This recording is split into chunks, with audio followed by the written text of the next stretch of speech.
inzu y'umuruho.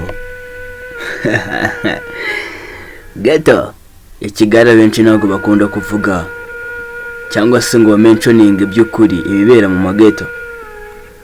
Kigali ghetto, kimara kumva Kigali igari no kumva ghetto. Yego hari na za mansion ariko abenshi ntabwo basha kuzigondera. Ibibera muri ghetto ni umwoto, ni gito, ni fire. Reka nze mbabwire inkuru y'inzu yo mu rugo. Ni ghetto. Muri ghetto haba harimo inzu zigiye zitandukanye, gusa ntabwo ariko zose zigerwaho.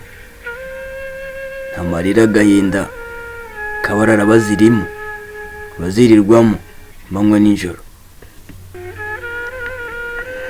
Hari umusore witwaga Kabose waje i Kigali afite inzozi zo gushaka ubuzima.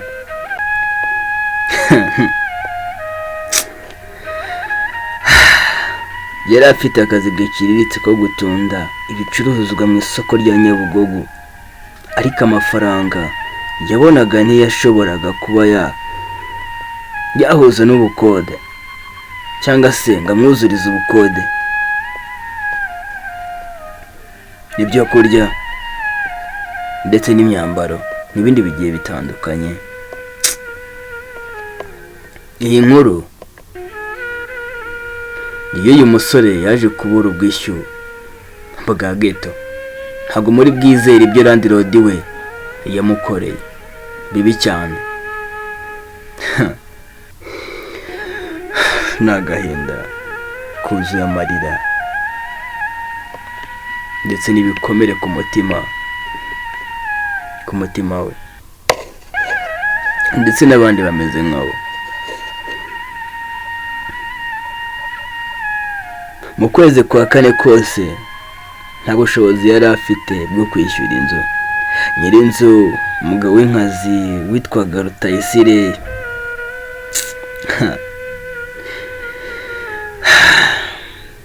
yari azwi nk'umuntu utagira impuhwe. Yari umuntu wifashije ariko umutima we wuzuye ubugome bw'indengakamere.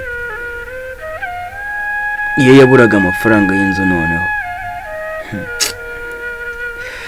Kigali we ghetto. Umunsi umwe Kabose ari mu nzu ye yicaye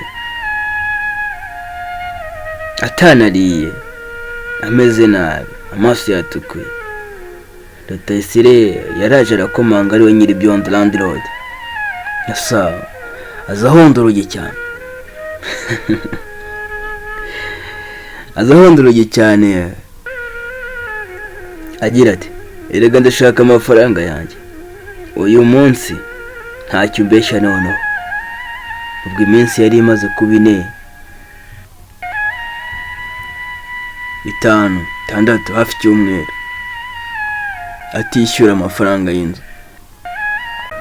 Nyiribyo ndakomeza amubwira ati, iyo ushaka kuba i Kigali wa muhungu we wishyura cyangwa se ukagenda. Urishyura, wishyura inzu ubamo cyangwa se ukagenda. Kabose uri mu nzu n'agahinda kenshi n'amarira menshi, yigunze ku buriri bumeze nabi, wanarara ameze nabi. Ghetto tagira akantu na kamwe, ibikoresho bibi, ibintu byose bigiye bitandukanye, ariko ugasanga nta kintu kizima kirimo. Udufaranga twose yabonaga yagerageza kuba yagira ukuntu ubuzima bwe yabuhindura, ariko bikomeza kwanga. Komeza kwihambira, akora uko ashoboye. Kabose amubwira n'amarira yuzuye amaso, asubiza nyiribyondo ati, nyakubahwa landlord, mbabarira. Ati, mbabarira.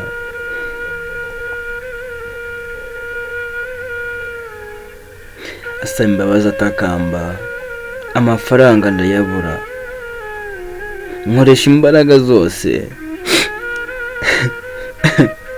nkoresha imbaraga zose, ariko ndacyafite inzara. Niba untegereje ko mwishyura, ihangane basi, ndakwinginze. Nzabona makeya ku isoko, nze byibura ndebe ko nagabanya nkwishyure. Ariko Rutayisire ntiyigeze abyumva, ntiyigeze yumva ibyo Kabosi amubwira. Yaje ku munsi ukurikiyeho afatanyije n'abandi bagabo 3 binjira mu nzu ya Kabosi, umwirukana ku ngufu. Ibintu bye bito barajugunya hanze, ibintu by'imyanda bajugunya hanze, igitanda cyashwanyaguritse, igikapu gito kizwi nka nzaruhahira jugunya hanze, cyari kirimo utwenda dukeya n'agatabo k'amabanga ye y'ubuzima. Abaturanyi bararira, bamwe bagira ubwoba bwo kumuvuganira kuko bari bazi ubukana bwa Rutayisire landlord. Yatangiye kumusebya landlord, atangira kusebya Kabosi amutuka mu ruhame ngo uri umunebwe wowe, umunyeshuri wananiranye w'umuntu udashoboye kuba mu mujyi wa Kigali, tumuka wangegera we, n'ibindi bitutsi byinshi cyane. Kigali ghetto. Kabosi yicaye aho ngaho ku muhanda atagira aho ajya. Umugoroba wirenze, izuba ririnda rirenga, ari aho ngaho arambaraye ku mashashi. Ibyo byose byamubereye nk'inzozi mbi muri Kigali. Yatekereza ukuntu yabonaga Kigali, amataje, amatara, akavuga ati nanjye hariya niho hantu hanjye, niho ngomba kuba, niho ngomba kubarizwa, nkazagafata, nkazahura n'umuryango wanjye. Ariko inkuru ntihagarariye aho ngaho. Mu minsi yakurikiyeho Kabosi yahuye n'ubuzima bukomeye cyane bukakaye bwo kurara ku muhanda. Rutayisire wa landlord we yabonye ibyo byose ntacyo bimubwiye, ahubwo yirata ko umujyi ugenewe abashoboye gusa. Penshi muri mwebwe bamwe muri mwe nako mubyumva ko umujyi ugomba kubamo abashoboye gusa, kandi koko ugasanga ku ruhande rumwe nibyo.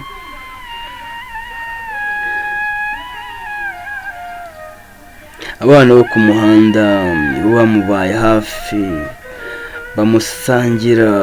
basangira ibyo babonye byavuye mu moteri, bamwereka ko urukundo rw'abantu rubaho nubwo isi itaboneka neza.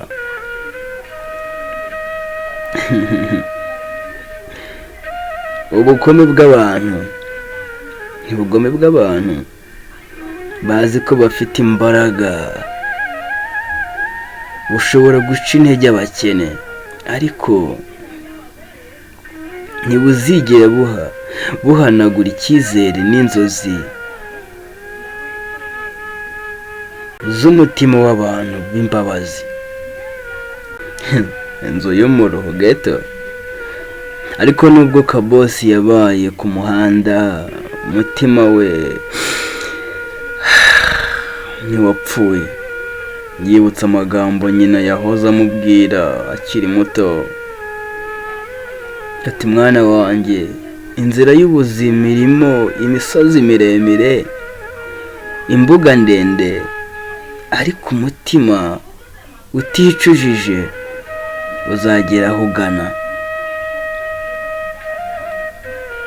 Ibyo byamuhaye imbaraga zo kudacika intege. Inama zo ni nyinshi.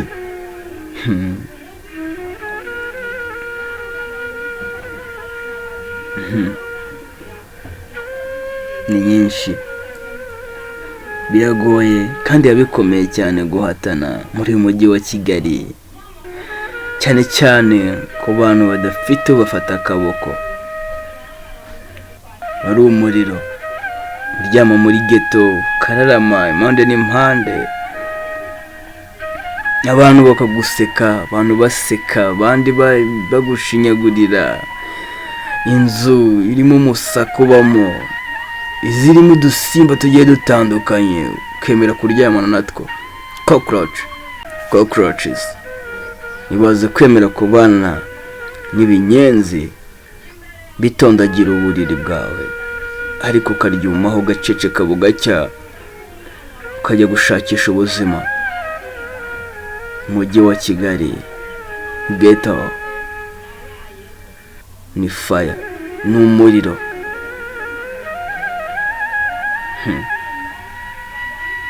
Nubwo ubuzima bushobora kukwanga, ntukemere ko bugucogoza. Ibyo ukeneye byose ntibiri mu mufuka gusa, hari igihe biri mu mutima wawe, kandi ugomba guhatana ukabifata. Kabosi yaje kubona umugabo umunyabugwaneza, amuha akazi ko gutunda imboga ku igare. Aho nibwo yatangiye kubona udufaranga duke, agenda akizigamira. N'abari mu kaga nkawe bagomba kumenya ko intambwe nto zitera izindi. Intambwe nto ugenda utera gake gakeya zigenda zikongerera umuvuduko. Kuba inyangamugayo nibyo bigomba kuturanga. Ugomba kuba inyangamugayo. Ibyo Kabosi yakoze byose,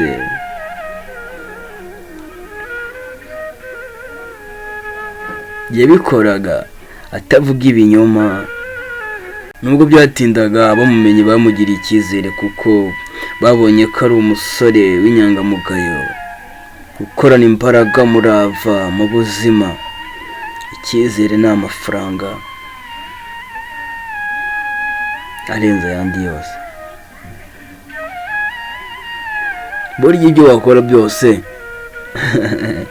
kwisonga inshuti nziza n'abantu bafite impuhwe, hari ikintu bizakumarira, ikintu bizakugirira akamaro. Hari igihe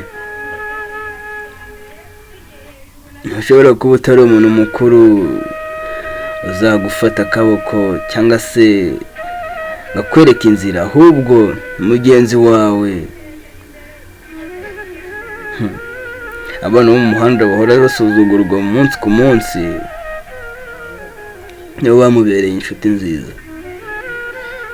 N'abari mu buzima bugoye bagomba gushaka bo kwizerana, kuko umutima w'abantu ubaho niyo amafaranga yabuze. Nubwo bavuga ngo amafaranga ni buri kimwe, uko byagenda kose kuyagira udafite abantu ntacyo byaba bimaze. Kwizera ko ejo hazaza hashobora kuba heza kurusha uyu munsi. Iyo umutima ukanze ukavuga ngo byarangiye, uba wishe amahirwe y'ejo hazaza. Kabosi yamenye ko iyo abaye mu muhanda umunsi, yamenye ko iyo abaye ku muhanda uyu munsi, ejo ashobora kuba mu rugo rwe, kandi byaraje bikaba kuri. Nshuti yanjye, wabashije kumva iyi nkuru, cyo gukora urakizi, kanda subscribe niba ari ikintu byagufashije, niba ari icyo byakumariye. Kuba ino nkuru itangiye kurinda uyigejeje ahangaha utigeze ukuramo video, uri umuhanga cyane, uri umunyabwenge utandukanye n'abandi. Ndakubwiza ukuri ko ubukene si iherezo ry'umuntu. Ubugome bw'abandi ntibugomba kwica intego zacu. Imbaraga zo guhangana n'ubuzima ziva imbere si mu by'isi gusa. Ku bantu bose bameze nka Kabosi, wenda bari i Kigali cyangwa ahandi hose mu Rwanda, mugire ukwihangana, mukomere, mutaruhanya, muhatane kandi mwizere ko Imana igira igihe cyayo. Igira igihe cyayo cyo kuzana impinduka mu buzima bwawe. Igihe cyawe cyageze, inyenyeri yawe iraka.